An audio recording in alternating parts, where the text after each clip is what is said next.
Discussing the technique of spectroscopy of using a spectroscope.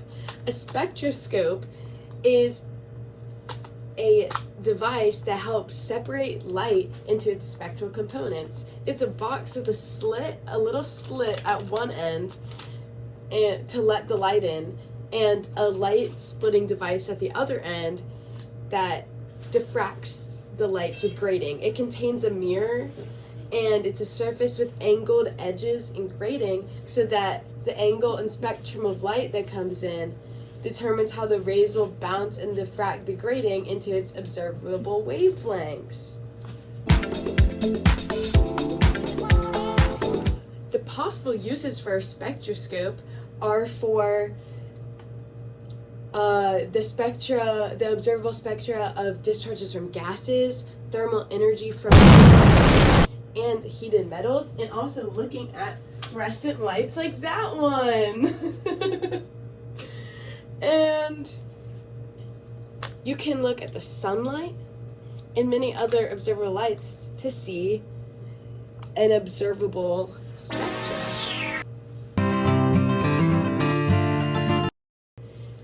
So a more detailed discussion into how the spectroscope works is that each groove and slit scatters the light in all four directions, and so that only the light waves scattered in specific directions from the grooves create a strong beam.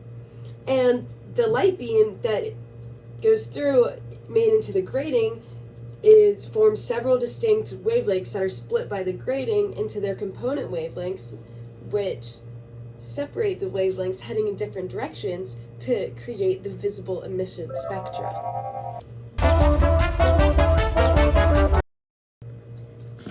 My tips and tricks. 1, to stay safe, wear goggles at all times, especially if you're looking at the emissions from an atomic gas. 2, my other tip is to close one eye and you kind of have to look away from it and look at it in your peripheral vision so the color spectra of the rainbow appears in the hole and you're pointing your slit at the light source. So if you're using the fluorescent light, you close your eye and look at it in your peripheral to see the rainbow. And that's how you use a spectroscope.